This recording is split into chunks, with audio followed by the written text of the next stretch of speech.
நம்மளை பார்த்து யாராவது நீ பைத்தியம், நீ லூசு, உனக்கு மூளை இல்லைன்னு சொன்னாங்கன்னா அந்த இடத்துல இந்த 3 விஷயத்த பண்ணுங்க.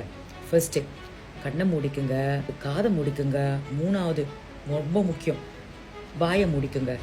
ஏன்னா இந்த உலகத்துல யாருக்கு என்ன வேணாலும் பேசுறதுக்கு உரிமை இருக்கு. ஆனால் அது நம்ம கிட்ட வரும் பொழுது அதை எடுத்துக்காம போகிறதுக்கும் நமக்கு உரிமை இருக்குது. ஸோ அடுத்தவங்க பேசுகிறத நம்ம வாழ்க்கையில் சீரியஸாக எடுத்துக்கிட்டோன்னா நம்ம டிப்ரெஷனில் போய் முடிவோம். ஆமாவா இல்லையா? ஏன்னா நம்ம டிப்ரெஷன் ஆகணும், கஷ்டப்படணும், வாழ்க்கையில் கீழே விழுந்துடணுன்றதுக்காக தான் இதெல்லாம் செய்கிறாங்க. Let them do. நம்ம யார், நமக்கு என்ன வேணும்னு நமக்கு தெரியும். ஒன்றுங்க, வாழ்க்கையில் முன்னேறணும்னா ஒரு சில இடங்களில் முட்டாளாக தான் இருக்கணும். ரொம்ப அறிவாளித்தனமாக இருந்தோம் எதுவுமே கற்றுக்க முடியாமல் போயிடும். ஏன்னா அறிவாளித்தனம் அடுத்தது எங்கே திரும்ப கொண்டு போய் நம்மளை நிறுத்தோம்? ஆணவத்தில் கொண்டு போய் நிறுத்தோம். என்ன ஆணவம் தெரியுங்களா? எனக்கு தான் எல்லாமே தெரியுமேன்னு சொல்லிட்டு. அதனால முட்டாளாவே இருந்துட்டு போவோமே, கற்றுக்கிட்டு வாழ்க்கையில் முன்னேறுவோமே. அதை விட்டுட்டு அவங்க என்ன முட்டாள்னு சொல்லிட்டாங்க, இவங்க என்ன பைத்தியம்னு சொல்லிட்டாங்கன்னு சொல்லிட்டு நம்ம சண்டை போட்டுக்கிட்டு இருந்தோம்னா வாழ்க்கையில் பின்தங்கி போயிடுவோம்.